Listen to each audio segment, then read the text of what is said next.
Hello, everyone. Thank you so much for joining me. Today is another episode of the Nostalgia Trap podcast. My name is David Parsons, and I am pushing through the summer of Gaza, the summer of Erica Garner, the summer of Mike Brown and Ferguson, Missouri, the summer of even, yes, Robin Williams killing himself, which may not fit in with the rest of the weight of those international events. And yet it seems to have some sort of ominous symbolism. A friend of mine the other day mentioned that, when America's funniest person doesn't see fit to continue life on Earth, there does seem to be a kind of metaphorical sadness associated with that. So I'm not going to harp on how bad things are too much today, but I did want to point out that we're getting through a rough summer, and a summer that seems to portend some horrific things on this planet. So, I hope that when you hear this podcast, you understand that there are voices that care about this stuff, and there are people that are as horrified as you are. And I think the people that will find this podcast, and more of you are finding this podcast, are those kinds of people, the people that are concerned, that want things to change, that are unsure about how to make things change. But are willing to confront these things, even if it's in your own mind. And I hope that makes a little bit of sense. My guest today is another person who went through the cauldron of the Vietnam War era, and as a sensitive person, was kind of overwhelmed by what happened during that era, and ended up getting involved in the anti-war movement. His name is David Zeiger. You may know him as the filmmaker of a wonderful documentary called Sir, No Sir, which came out in 2005 and is about the movement by GIs and soldiers and veterans to bring attention to the horrors of the war in Vietnam. And that's a movement that I ended up studying and writing about about the GI coffeehouse movement. And this movie was I think the first time that I became aware of what GI coffeehouses were. And so we talked about his experiences at a GI coffeehouse called the Oleo Strut in Killeen, Texas, his experiences with the left during this era, the student left, particularly SDS. So he has a lot of great stories to tell, and it was really great to be able to sit down and talk to him. So I hope you enjoy this episode. I hope you understand that there are folks across the country and across the world that are concerned. I think I needed to hear that this summer in particular. So I hope you enjoy this. You can find more episodes at nostalgiatrap.libsyn.com. You can like the Nostalgia Trap Facebook page for updates on new episodes. Let's see, you can go to Stitcher Radio Network. That's at Stitcher.com to download an app where you can listen to the podcast wherever you want, even if you don't have an internet connection. And so, I hope you find more episodes of the podcast and you're enjoying it so far. Here's my conversation with David Zeiger.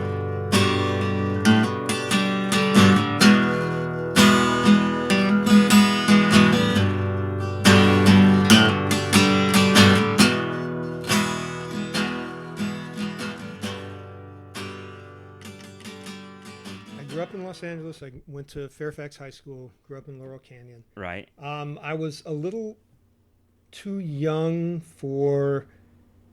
to really get drawn into the kind of the LA, hip scene, and one of my sisters did. Right. My other sister, who's a little older, who's 4 years older than me, had gotten involved with SDS, and it was Students for Democratic Society in the very early days, in 64, 65. And so how old were you when that happened? I was 15, okay. 14, 15. I was right. born in 1950. Were politics, just to go back a little bit, were politics a part of your life growing up younger? When did politics first come into your life? Because, you always see movies where it's like, when Sputnik launched or something. Do you remember any of that stuff? Or what was it that kind of made you aware of the world, if you remember? Well, in kind of typical middle-class Jewish fashion, my parents had both been progressive, in their youth. Yeah. And we were always kind of aware of what was happening in the world. And I don't think that necessarily, I don't know, I'm sure that had an influence. My dad used to, every week he would give us a quiz based on Time magazine that week. Really? So it'd be like, Yeah. multiple choice test. He Yeah. literally give us a multiple choice test. It was, it was kind of for fun, but it was how my dad functioned. So yeah, I mean, I don't remember Sputnik, but Yeah, it's funny. Time magazine reminds me that Allen Ginsberg has a poem where he talks about how he's enchanted by Time magazine and stuff like that. Like that magazine had a big impact on kind of the idea of what current affairs were. It really was. It Yeah. was kind of the the Bible or something. Yeah, I mean, certainly there were fewer sources. It seemed like right. There Yeah. were Yeah. and that was, I don't think there even was Newsweek then. So that was kind of that was the big deal. Yeah. And so if you read Time magazine every week, you were aware of what was Right. You what knew was what was going going on, in which the is an world. incredible power that Time magazine Yeah. has when you think Yeah. about it. Yeah. But I was pretty young, in that, it's I remember that, my big memory of the Kennedy assassination was seeing Lee Harvey Oswald gunned down and live, which was an incredible. one of a very stunning moment. I'm sure. Yeah, just kind of sitting there watching TV with my dad, what was going on, and this thing happened. I guess it was my first. I mean, that's kind of the first moment of live television having such a huge, impact on the world. But but I was young. I was pretty young then. I was I was 12. So yeah. it's not like I was. You had a sophisticated political right, analysis yeah. of what's going on there. No. And even, it's interesting about kind of about the 60s. I mean, all through high school, I got very radical politically on a certain level when I was in high school. I was influenced by my sister. One sister was in the political movement, the student movement, SDS. My other sister was a groupie and a hippie, and I was kind of in the middle. Were they in college at the time, or one of them was in college? Well, one of them them found SDS. My older sister Lenny had dropped out of college to join to work. When SDS first formed, it's interesting. They didn't see themselves as a campus organization. They sent members into communities in Cleveland and Chicago and Newark. They kind of had this idea to do what SNCC was doing down south, which was sending students into communities to organize poor people and to register them to vote. They had this idea of kind of creating a movement in the North of poor people, against, for welfare reform and those kind of things. This is before Vietnam really becomes the focus of SDS. Like Vietnam SDS was nothing. Yeah, an organization about class. It seems like exactly. Yeah. That's exactly what it was. Kind of class and race. Actually, interestingly, I've been reading a lot about the student movement, and in 1965. There was two of the leaders of SDS went on a national trip just to kind of talk to students on different campuses and whatever, and they kind of basically concluded that students really didn't care about Vietnam. Vietnam wasn't even on the radar at that point in terms of students. And then a few months later, 25,000 showed up at the first big national demonstration against the war. So it was very. Things did change very quickly. And where were you during that shift? How did you kind of come to that? Well, I was in high school, and I was, I guess, fortunate enough to kind of have access through my sister to some of this early literature that Students for Democratic Society. They wrote a lot. There were a lot of pamphlets. Yes. And there were a couple speeches that were given that had just really had a huge impact on me. And in fact, so here I am in high school in 1965, 66. I was on the in forensics competition, which was the giving speeches and interpreting speeches.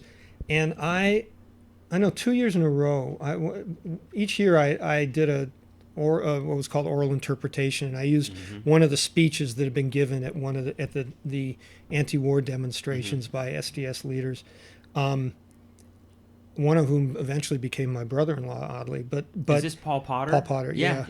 The we must name this Name system. the system, Yeah, right. that's an incredible Yeah. speech. Well, I gave in 1965, 15 years old in high school. I used that speech for my for my competitions.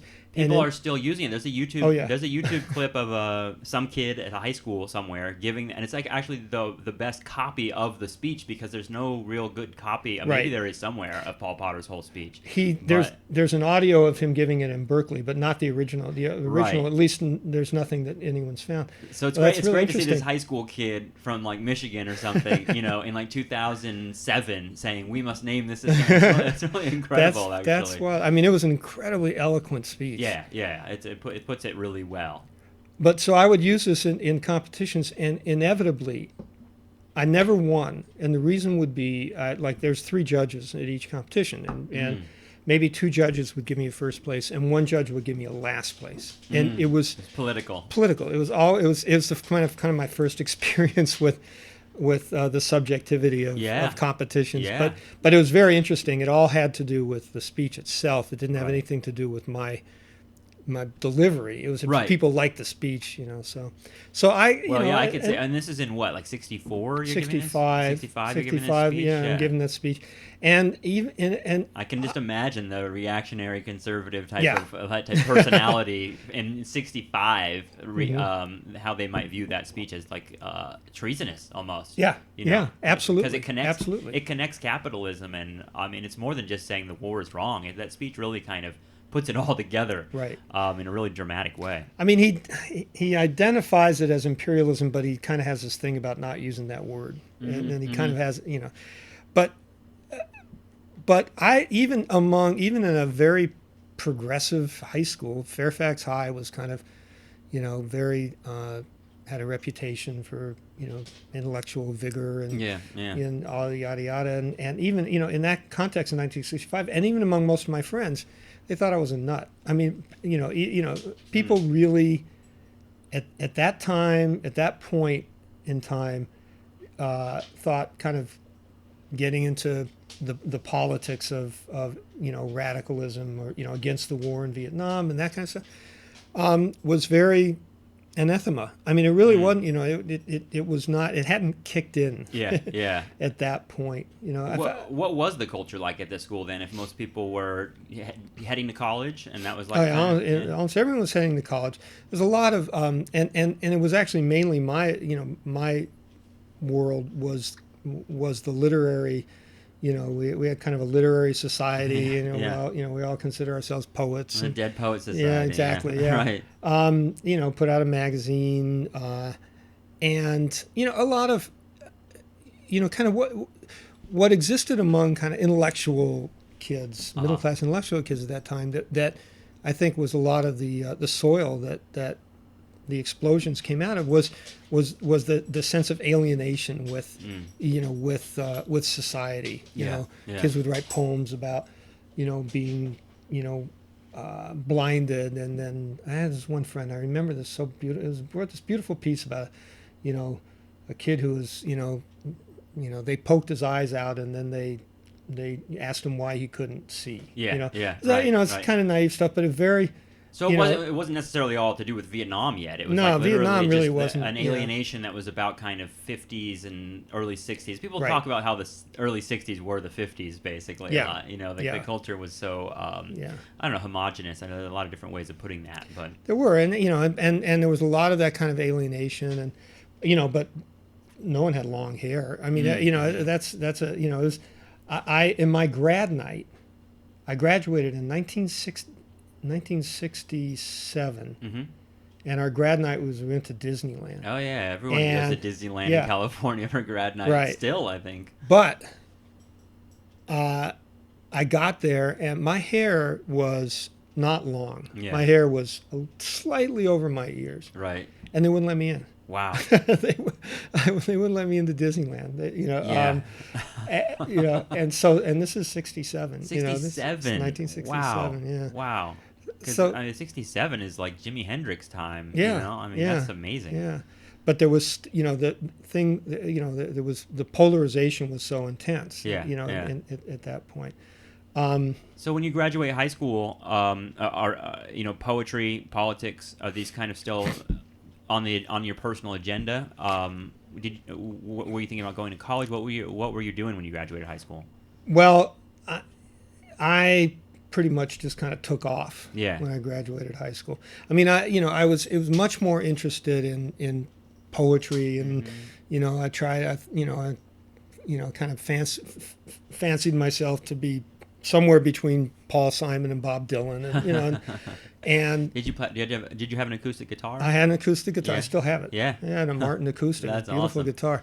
And I went to Europe to study German at a place called the Goethe Institute, and this place was up in the Bavaria. Mm-hmm. And I was supposed to go to college. I think I was going to take one quarter off and then start at UC Santa Cruz. Right. And I just kind of drifted. I didn't want to go to college, and I so I ended up spending almost 2 years in Europe, and worked a bunch of jobs, and it was lived kind of a very romantic, on the road kind of life, the Kerouac thing. Kerouac thing, and I'm reading like crazy, and I was a busker for a while. I played the guitar in bars, and worked on a farm and a boat, and it was a very kind of romantic kind of life, and I ran out of steam at a certain point, right? And came that home. life is. I think I did a little of that kind of traveling around after college, I guess. And that life is there's a romance to it, and there's also an exhaustion to it. Yeah. And you look at people who've been doing it too long, and you don't want to be like that. Yeah, right. Unfortunately, there was an exhaustion, and also I think I was being pulled. I was definitely being pulled by the Vietnam War, and this is like 1968. I was in Europe in '68. How much did you feel like? Obviously you're looking at. Everyone thinks of 1968 as this kind of like peak of everything, with RFK being assassinated and Martin Luther King assassinated, and then the Democratic National Convention in Chicago and all that.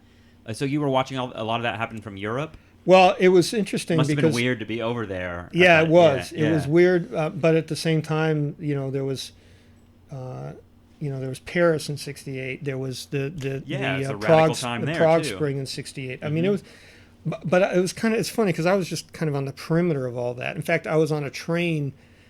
I was about to get on a train to Prague when the Soviets rolled in, and so I kind of missed. I did. I missed a lot of what was happening, and I started feeling, I didn't want to miss it. You felt I wanted to be in the middle of it. Yeah, I wanted to be in the middle of it, and I think that's a lot of the reason I went back home. And I didn't go to college right away. I kind of traveled. I worked for about six months as a carpenter. I started learning to be a carpenter. Yeah. And then I did spend some time on the East Coast in New York, and I happened to be in Cambridge when the Harvard strike happened. I had a very good friend, one of my best friends from Fairfax had gone to Harvard. Okay. And I went back to visit him, and I got there just as the building takeover had been attacked by the police, and so I spent a couple months, just kind of being there in the midst of all of that, and it was fun. It was just it really was. It's funny that word "fun" because it's like that comes up, that there was an element of joy to what was happening a little bit, and it's interesting to think about that at a kind of a revolutionary moment. I think of the Emma Goldman quote about what's a revolution is not worth happening unless there's dancing. Or something like that. I think I'm misquoting her, but either way, the idea that there was like an exhilaration to it, to what was going on with young people, felt like they were taken over. Well, yeah, there was, and it's so much of the stuff has become cliched, Yeah. In the decades since, and that's part a of big why I issue. called this podcast the nostalgia trap, Yeah. because there is, especially with the 60s and 70s, there seems to be a kind of like weird romanticization that kind of like distorts a lot of what our memories are of what actually happened then and what the terms were. Well, there's a combination of romanticization and a real kind of very, very conscious and very callous kind of rewriting that's gone on through the decades. That's one of the things I dealt with in Sir No Sir. Where, but to kind of take it back to the joy and fun, there really, that's it. It really was kind of, I know for me, it was kind of a touchstone. And part of the thing was feeling both connected and not connected, to what was happening in the world and on campuses and whatever. And there was incredibly interesting people, who were out there, being very emotional and forceful of with who they were and what they wanted and their big fights and you draw energy from people like that. Yeah. I mean the Harvard strike, there were two factions of SDS that were kind of duking it out, not so literally. This is by 68. There are major factions forming. Yes. And you can look at it in one sense, of that there was, a lot of dogmatism, in the Progressive Labor Party, and there was, this kind of romantic view of guerrilla warfare and in a lot of the other organizations, the other factions, and et cetera. But, but the fact that these people were all arguing this stuff out, was very unusual, and it was exhilarating. It was fun. Where were you in all of that stuff? It doesn't seem like you ever became part of a particular faction, one or the other, although you did eventually commit to a path by kind of following into the GI movement. But where were you in all of that? Because it seems like you were kind of like you said, kind of half in, half out, feeling like I don't know. Did you ever join SDS officially? No, I didn't join SDS, but I did. And later on, I did commit to even more. But at that time, no, I always kind of felt myself as kind of an outsider. In all of in all of that. I know that I did. But undeniably sympathetic to what was going on. Oh, I was very sympathetic to what was going on. I feel like, I went down to Zuccotti Park during Occupy Wall Street during the peak of that activity, and, you get that feeling with the energy and everybody there and the drums and speakers and everything. You do get this sense that you're a part of, I don't want to say a revolutionary moment, but something really, really profound is happening. And that I felt the same way where I'm not really a part of this. I don't feel like I'm carrying a drum or doing one of the speeches or organizing, but I'm undeniably, this is my movement. These are my people and this is what I want to be a part of somehow. And it's kind of mysterious how you become a part of that. I think some of us are like that. We're kind of, it's interesting to me that you developed as a kind of historian of the movement in a lot of ways, because you're seeing all the angles, from not necessarily being a direct participant, but then you end up doing that. At a certain point, you hook up with the GI movement. When did you do that? Well, it must have been late '68 or early it was 69? No, it was actually in early '70. That's the interesting thing, because I eventually went to UC Santa Cruz, and I spent literally one quarter there, and knew that I didn't want to stay. And part of it was, and this is kind of interesting, because part of it was I felt like at that point I didn't want to be. I wanted to be where I got this feeling where I wanted to be where what you did really meant something. Right. And part of the problem is, UC Santa Cruz was literally established as a way to kind of, as a kind of fly paper for radical students, get them all to this gorgeous campus in this beautiful part of California. Let them do whatever the hell they want, you know. I have a few friends that we've talked about this over the years, that the academy is almost a perfect place for, like, you know, taking all that radical energy and making it impotent, you know, and just like kind of, I like that idea of Santa Cruz as a flypaper for radicals, because it really kind of, once they're there theorizing with each other, they're out of where they are really effective. Yeah. And also it just you know, they learned that, you know, that you can literally denude, you know, the movement, you know, by that way, rather than calling in the cops, you know, which is what everyone had done, and what every campus had done up until then. And Santa Cruz at the time was a very radical experiment.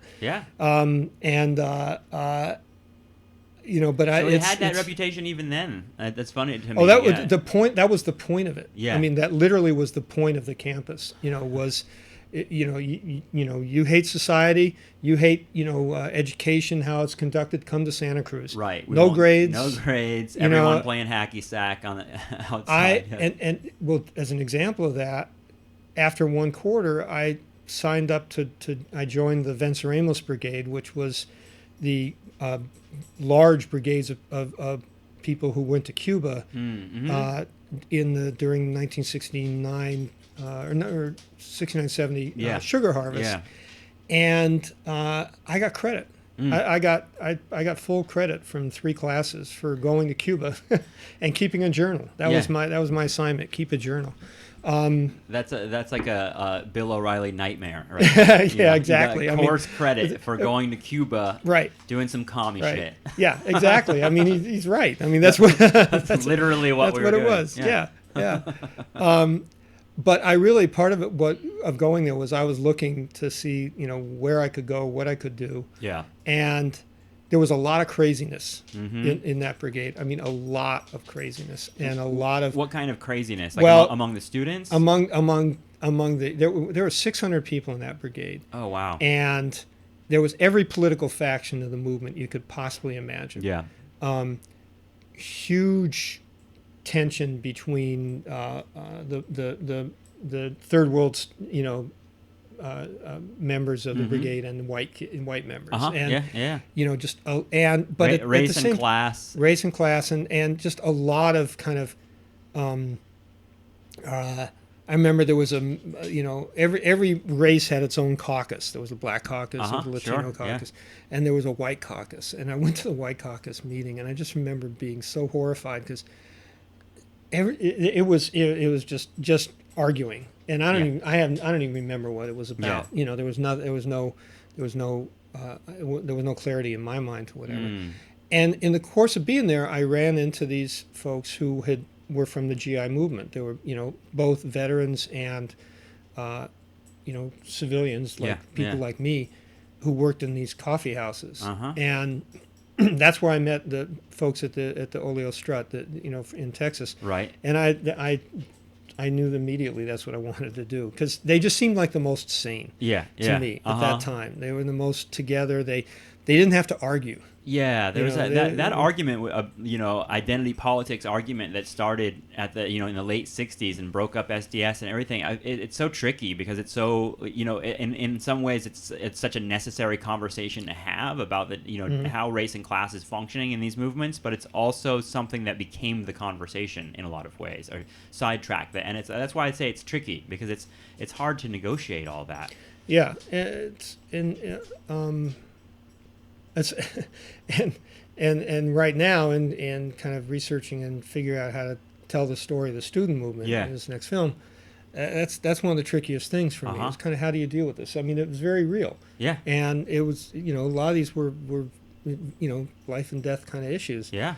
But I remember, for example, there was a woman that I met on the Venceremos Brigade who was in the Weathermen. Yeah. You know.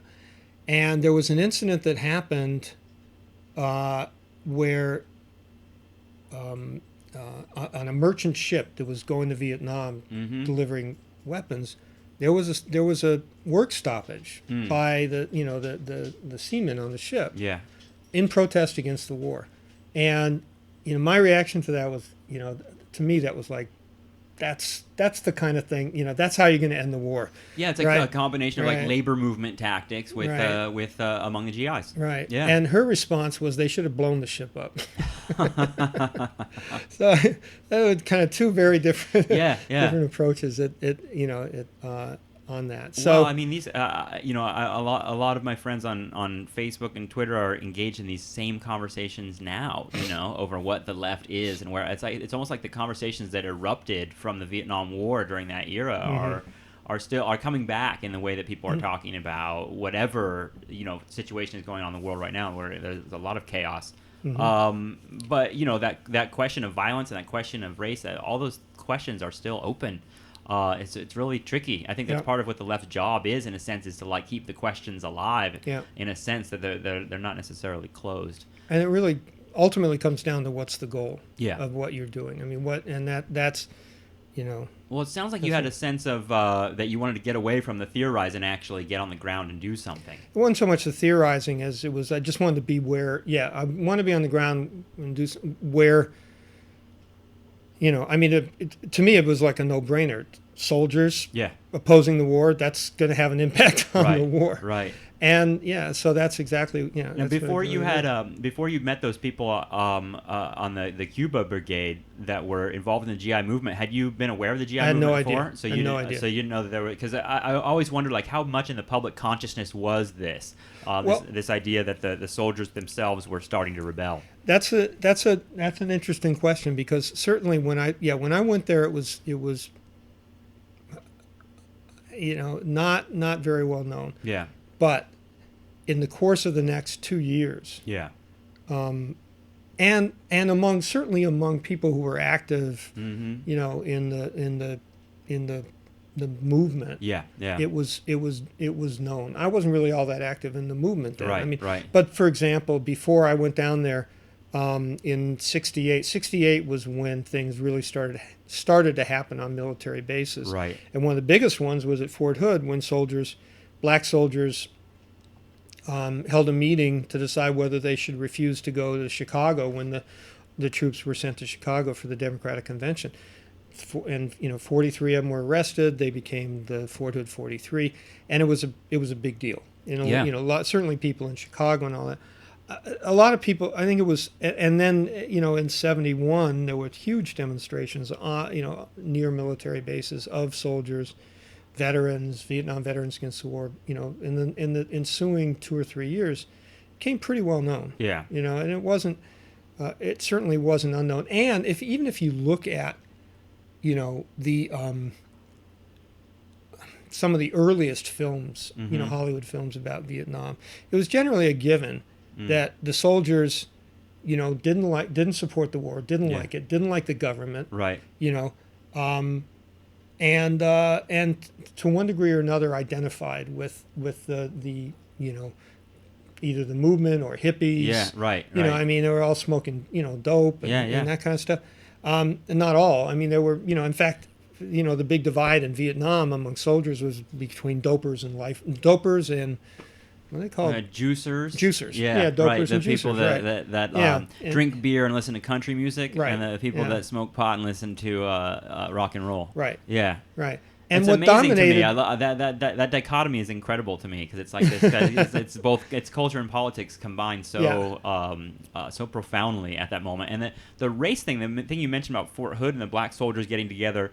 That's dangerous thoughts for these. Those are dangerous thoughts for the establishment. I think that's when it seemed to be the first major crackdown on soldiers getting together, because what that was at Fort Hood 43. I think what that group was kind of saying was, we're not going to go be part of oppressing people in working class black populations in Chicago, when there's no justice going on for the people in Vietnam. We're not going to be part of that either. They're like basically said, we're not going to do the same thing that we're doing in Vietnam to our own people in Chicago. They were combining race, class, and the Vietnam War, and it seemed like that kind of those three things together were a significant threat to the military establishment. Absolutely, and it's interesting because two things that went on during the 60s, when there were these massive uprisings in black communities, you know, the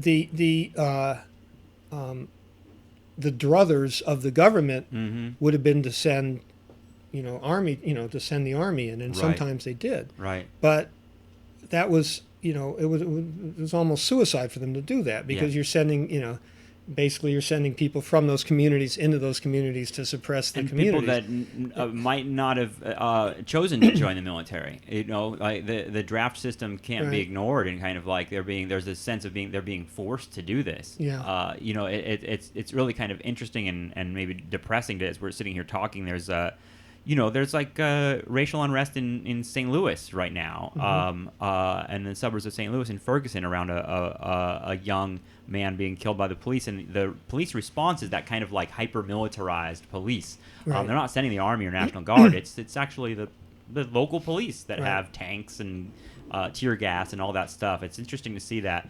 How the system has kind of adjusted itself. That's interesting. In the years since. Yeah. So you land in Texas. Had you been to Texas before? I'd never been to Texas before. It must have been kind of shocking. Because you went to a small place in Texas. Yeah. In 1970? Is that right? Yeah. In the in spring of '70. Yeah. And one of my most vivid memories from that time is being driven down by one guy who's still a very good friend of mine, Jay Farlow, and Dave Klein, who was in the film and unfortunately has died. Yeah, he's a very memorable part of the film. Yeah. Who, these guys driving 120 miles an hour in some beat up Chevy.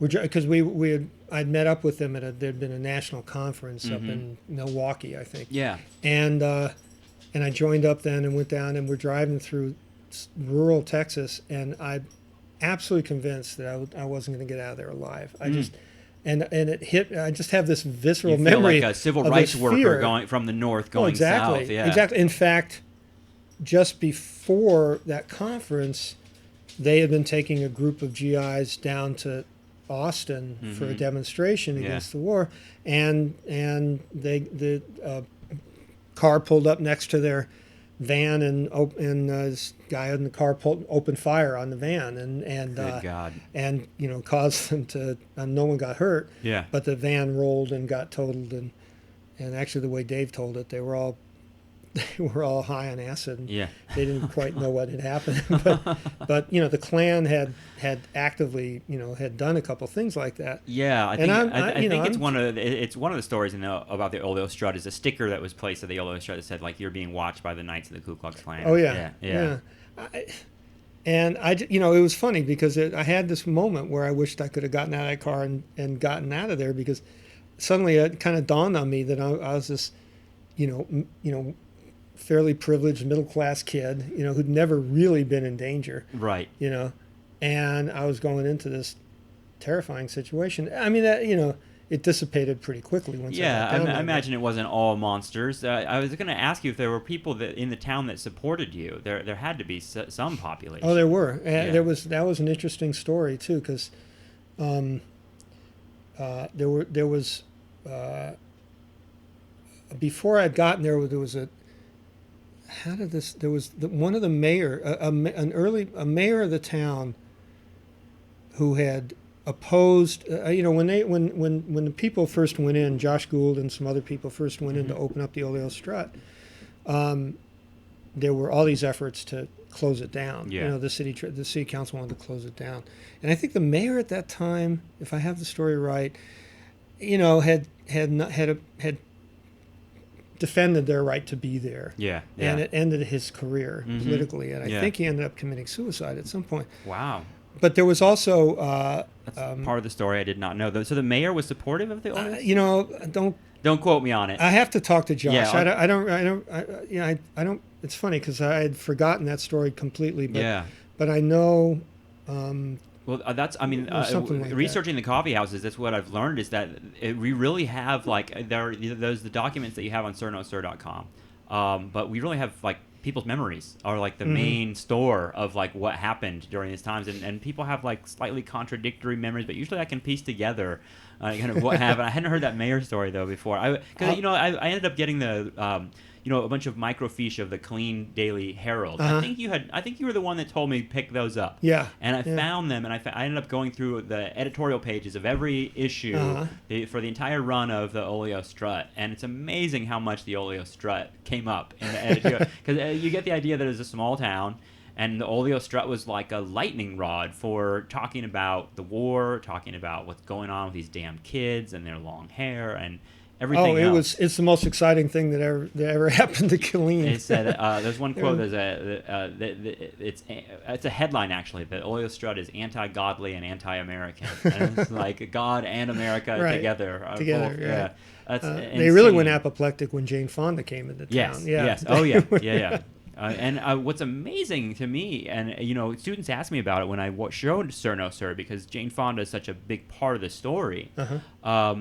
They all have a sense of like that. They all know a little bit. They don't hate her or anything. There are very few like reactionary 20-year-olds about Jane Fonda, but they know something is up with Jane. They know this story that like something is about Jane Fonda. Didn't she kill some soldiers or something? And it's actually like insane to me, and I think it tells you a lot about the kind of like, I don't know, patriarchal attitudes in the society or whatever, that we're gonna hang the Vietnam War and the shame of the Vietnam War on this woman, right? On this kind of like this woman that chose to speak out against it of all the things that happened during that era, that's the worst thing. It's kind of incredible to me. Well, Jerry Lemke's book about the myth of soldiers being spat on. He talks. He goes into the history of these kind of myths, and it always comes around to the women. It's that society that why that wars are lost because the women turned against didn't stand by their man, didn't really defend their soldiers. Isn't that interesting? They represent weakness. And there's a whole cultural thing about that. But I think the kind of image that he uses of in Lemke in that book of the spitting image, I think that's the name of the book, right?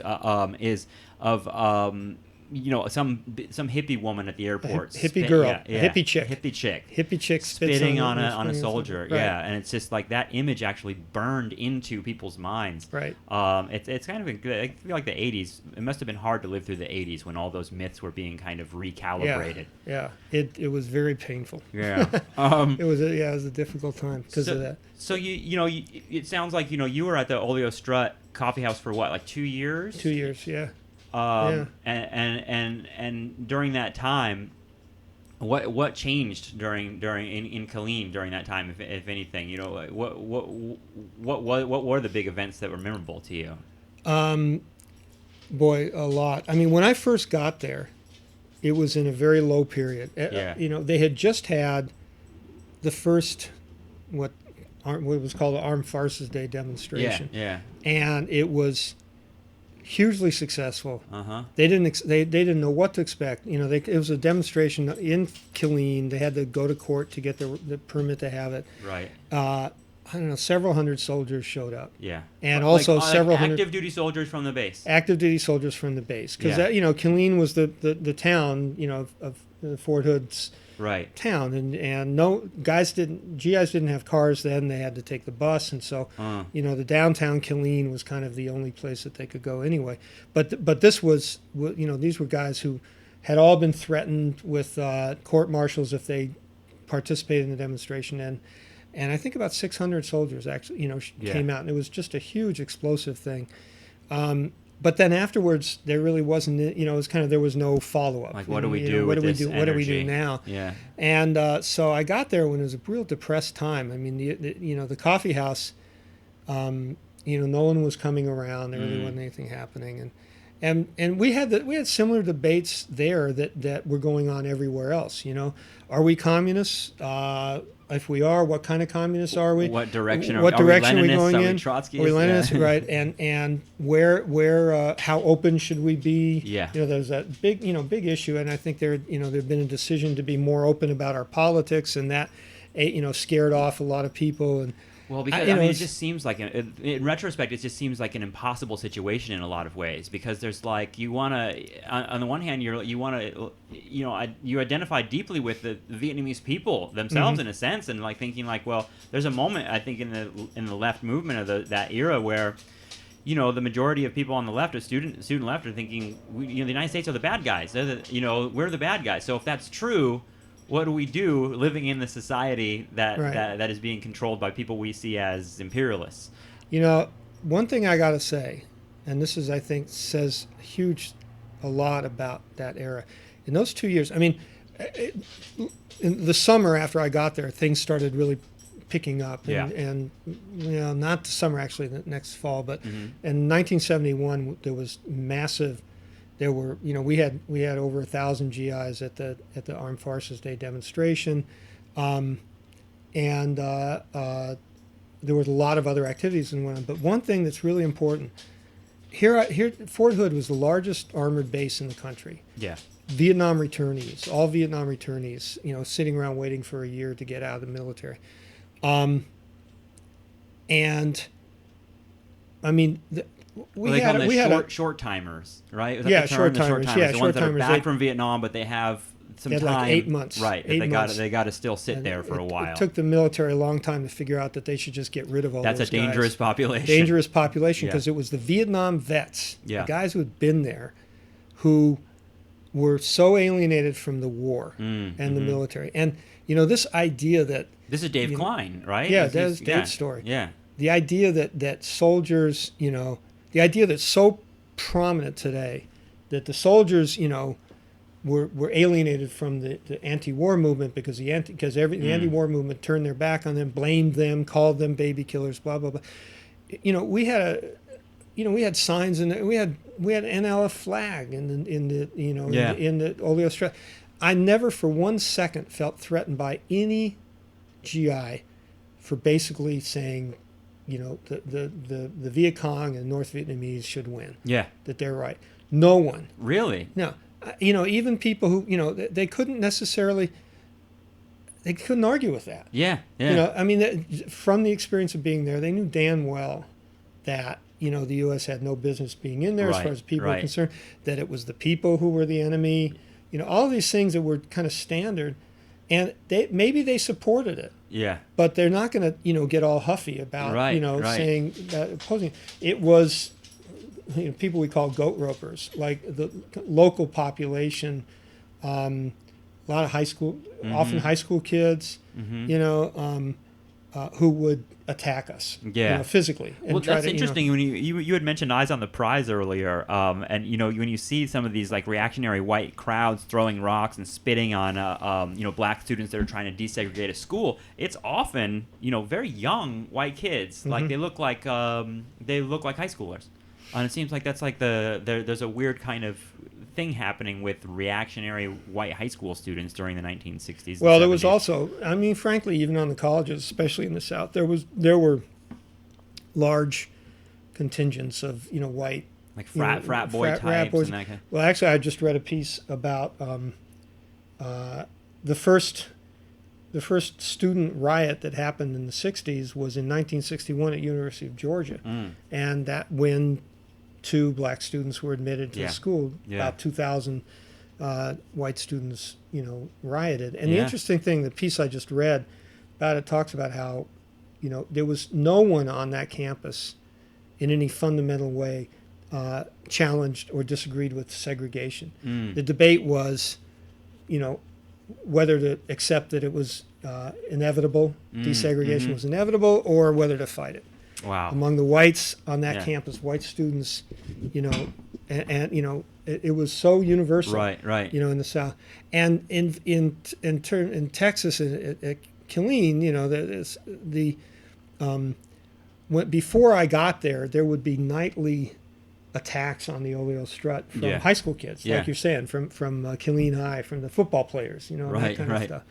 But by the time I got there, not only had that stopped, but we had this one incredible incident where these 2 guys, who we thought had come to start trouble, turned out they, had been, they had been among the folks who attacked us, in 1968 and 69, but then they'd been drafted and went to Vietnam and came back, and now they wanted to know what we were talking about. Yeah. It was kind of, That's why I kind of resent about the post-Vietnam kind of conservative repositioning of repositioning or lying, manipulating, however you want to put it, the propaganda about soldiers being attacked by the anti-war movement, and it puts soldiers in a very complacent position. It acts as if GIs and people in the military are just passive people who all do their jobs without thinking, and that's that. It robs them of any agency whatsoever. And so when you actually read stories or watch things like your film, you see that soldiers and GIs felt they had the whole range of opinions about the war. They're obviously human beings. There's something more than just apparatchiks for the state. They're actually complicated human beings, just like people on the left. How much did electoral politics figure into what you guys were doing? Like, because it sounds like you were there during Nixon's era and the later part of Cambodia. Were you guys thinking about the president and who's president mattering at all, or are you kind of off the reservation, thinking more along the lines of a kind of outside of government kind of movement? We didn't. Yeah, no, it was more the latter. I mean, I guess I was there. Nixon was president the whole time I was there. Yeah. And it was a lot of anti-Nixon stuff, right, and that kind right. of thing. But it wasn't in terms of it wasn't. I mean, frankly, by the time the McGovern campaign happened in '72, right. the GI movement had pretty much dissipated, and that was because they stopped. Well, I'll put it this way: the GI movement on military bases, on army bases, because they pulled ground troops out. That's right. There was kind of a moment where it was the Navy and Air Force had it more. Became had it was more in the early '70s. It was as much bombing more than becomes the main mode of the war. Yeah, but we didn't. Electoral politics was never. I don't remember that ever coming up. At all. You felt like change was something going to happen from the ground up. Yeah. And we, our focus was that. And we, one of the things that we expanded and started doing more in 1971 was we put in a bookstore, and we started, bringing in a lot more literature and a lot more, things that, much more radical and I mean, Mao and Che was big, and and we had a lot of discussions along those lines. Well, I think about I'm wearing a revolution. Cesar Chavez shirt today. I feel like there was the lettuce boycott. There were during that time. Do you remember that? That was.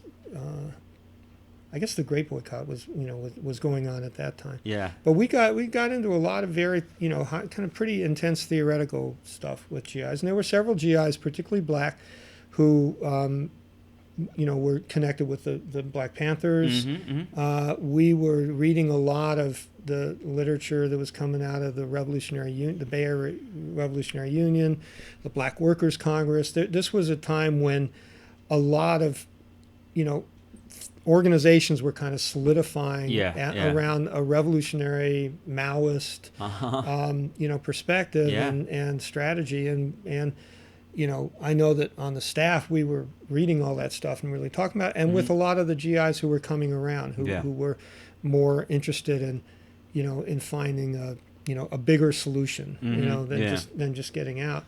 I got to tell you one funny story is that I mentioned I was at Harvard during the Harvard strike, and the Progressive Labor Party was very active in that, and I had this memory of this one meeting I went to. And there was this guy that was kind of, proposals were being made, and he was writing them on the chalkboard. He was the guy writing the chalkboard. And he struck me at the time because he was kind of a classic geek, skinny, kind of bent, had glasses, very, the egghead. Kind of an egghead guy, right? Yeah. And the next time I saw him, I'm walking downtown in Killeen. Yeah. And there's this guy in uniform, and he's selling the Progressive PL newspaper on the street, and Yeah. it's that guy from Harvard. Wow. and Had he been drafted, or he? no, he joined. PL had sent people into the military. He had joined. He and another guy. That's right. There was a little right. bit of this idea. What's it? The SWP, the They did Socialist that, Workers yeah. Party, were doing that too, right? Where it's kind of like send them to the factory to kind of organize the workers, kind of right. idea, right? Yeah. No, there was. Yeah, there were several people. That's a like that. There ballsy was thing, man, to join the military during the Vietnam War I'll to tell try you, to organize. a lot more. It's unbelievable to me. Especially because they were, that was, at least in the earlier days, that was punishment for being, any kind of radical in the military was they'd send you to Nam. It makes me wonder, which says something about their belief in the war, that they're sending them as punishment. Yeah. But it makes me wonder about, what would that be like now if a radical leftist decided to join the military and try and organize from within? I feel like they'd just be quietly sent out of the military, and that would be that.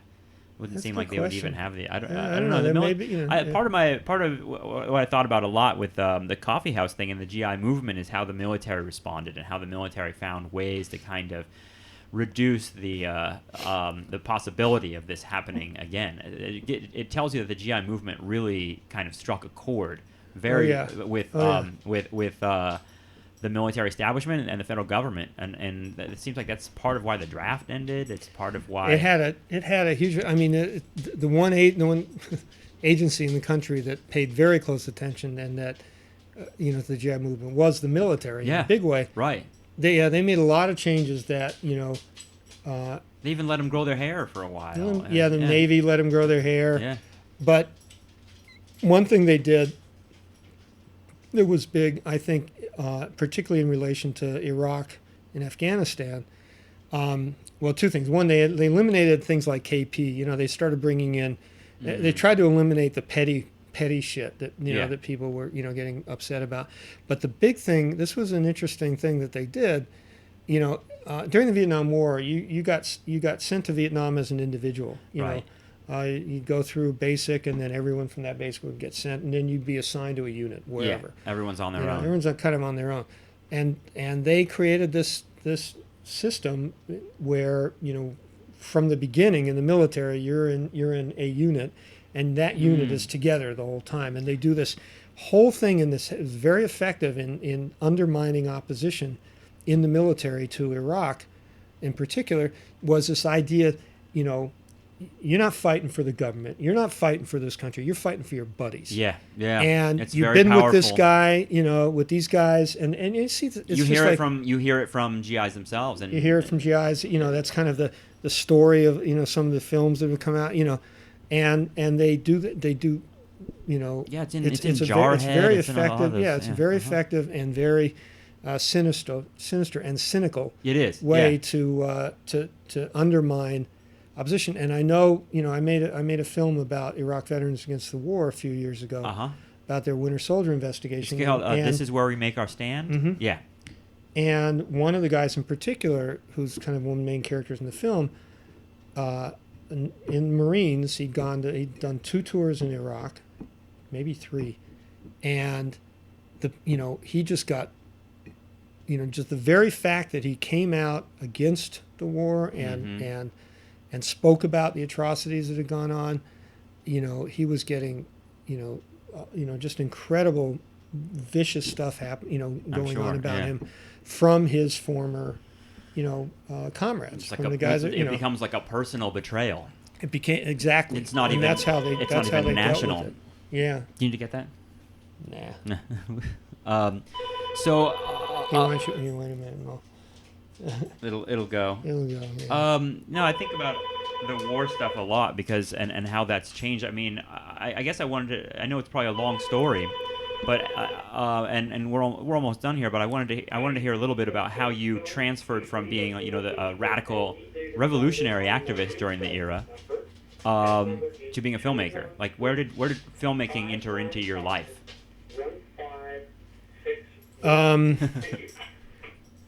Well, it's complicated. Yeah.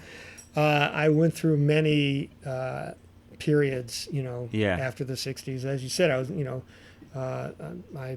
I joined and worked very closely with the Revolutionary Communist Party and the in the 70s Uh-huh. and in the 80s, it was, I kind of went through an evolution, where for various reasons in the late 80s, things, my things pretty much fell apart for me in my life. And I returned to one of the things that had been a passion for me when I was in high school, which was photography. That's what I was kind of wondering. It's kind of where if filmmaking had been a passion of yours earlier in life, did you envision yourself becoming a filmmaker? Or how much of a surprise is it now that you're a filmmaker? It's a surprise in some ways. And in fact, it was photography and writing. That I guess you had the creative impulse with poetry in high school. But I'd never really thought in terms of making films. Actually, I had, when I was at Eolio Strut. Mm-hmm. My dad, it's actually kind of a funny story now, because it's one of those moments where, if I'd only made a different decision, that things would be a little bit different. Yeah, right. But because my dad had gotten involved with, he kind of got the idea he wanted to get into making films. This is in the 70s, and he optioned the book Walkabout from which was an Australian bestseller. And he kind of got some people together to and he actually found Nicholas Roeg to come on board to direct the film and to write it. And then he had a falling out with his partners or whatever, and he sold his interest in it. But he made it a requirement of the deal that I get hired as a PA on the and this was frankly a ploy of his to try to get me out of Texas, to try to get me out of being a radical. So at the time, if you had a job, that's the idea. If you have a job and you're middle class, you're not going to be radical anymore, because you'll see how great America is. Right. Well, it's also and I had this immediate reaction against it and refusing that, and so I lost the chance to work with Nicholas Roeg on his very first film. And now that I'm making films, it's kind of like, wow, if I'd been working with Nick Roeg all this time, things would be a lot better. But photography became the thing that kind of saved my life in the 80s. And a lot of it was very personal about my kids, and then I kind of expanded and got very involved with photography. First I was living in Detroit, and then I was back in Atlanta. I'd lived in Atlanta in the South for about 20 years. Atlanta and North Carolina and South Carolina. And photography kind of, in a certain sense, saved my life. It really just became a rock for me. And I got very involved with photographing theater first when I was in Detroit, and then when I moved back to Atlanta.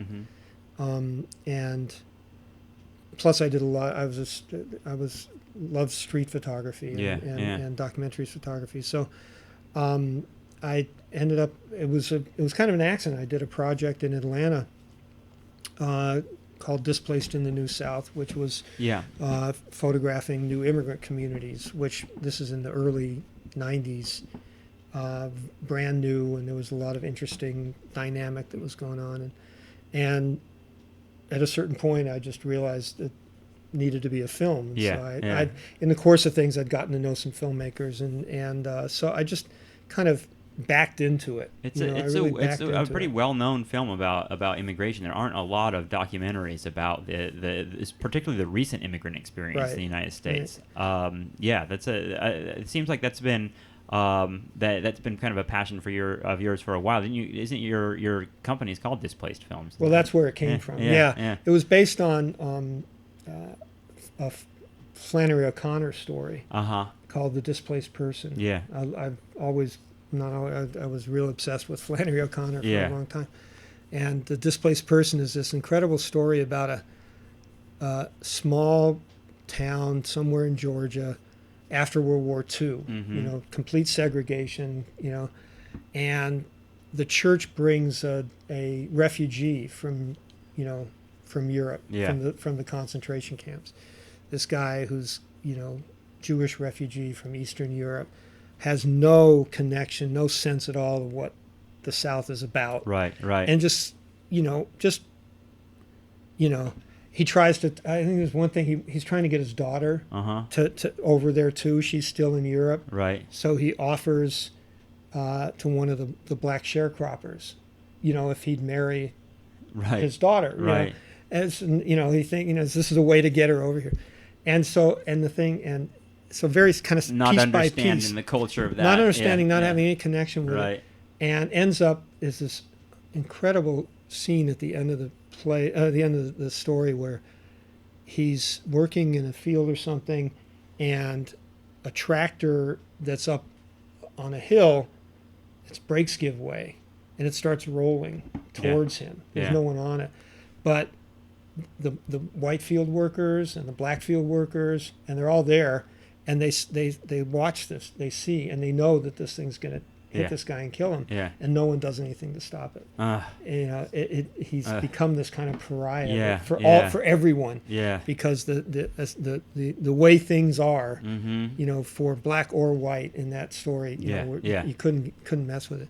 So I felt like that was a very apt comparison with what was going on with Mexican immigrants who Yeah. were working in the chicken plants up in North Georgia, and Mhm. Vietnamese refugees in these little suburban places, Mm-hmm. and kind of the impact they were having on Southern culture. Yeah. The way so that kind of, and I guess that kind of contrast and conflict and whatever is something I'm just interested in it. So Yeah, well, I mean, it finding ways to seems like the explore. political radicalization that you experienced during the 60s is something that has trickled into your, not so much trickled, but been a part of, a major part of kind of all the work that you've done in film in one way or another. It's funny. It's no matter how I try to get away from it, Yeah, yeah. which I do Yeah. often. I do. I'm not.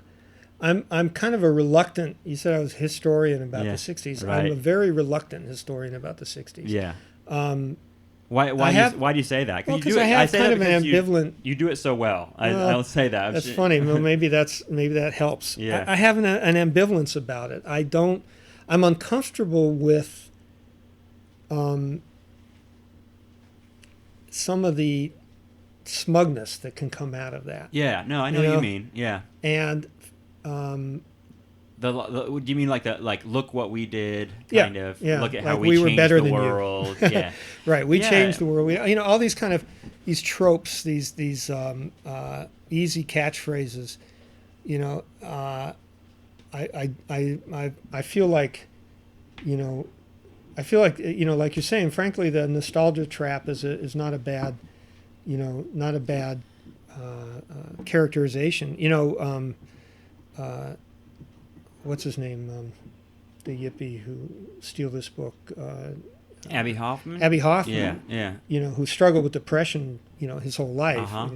I mean, I remember reading one thing wrote at some point of it, that he said nostalgia is a form of depression. Yeah. Yeah. And it's true, but somehow you can't get away from it. Right. You can't get away from how you grew up, from the generation that you grew up in, from the experience that you had. You just can't. And so I feel like a lot of my filmmaking has been kind of coming to terms with that, trying to come to terms with in that, one trying way to or grapple with another. that. Yeah. And with Sir No Sir, there was a very clear purpose with that, which was to tell a really crucial part of that decade that had been suppressed, Yeah. that had been, written out, and Yeah. had been so distorted. Mm-hmm. And I felt, I'd been wanting to make that film since the 90s, but no one, in the 90s, no one cared. And there was it really was a time when, the 60s were very much, pariah. Yeah. Yeah. Yeah. And it was the Iraq, the invasion of Iraq, and Yeah. and the whole post 9/11 world that made it possible for that story to resonate. Well, what I hope as we get further from the '60s is that it's not it doesn't take that status anymore, but it doesn't fade. I think there's a moment I think that can come that I'm hoping is kind of a reappraisal of the era and a kind of real kind of contextualization, because it had such an emotional charge for the people that are all still alive during that era.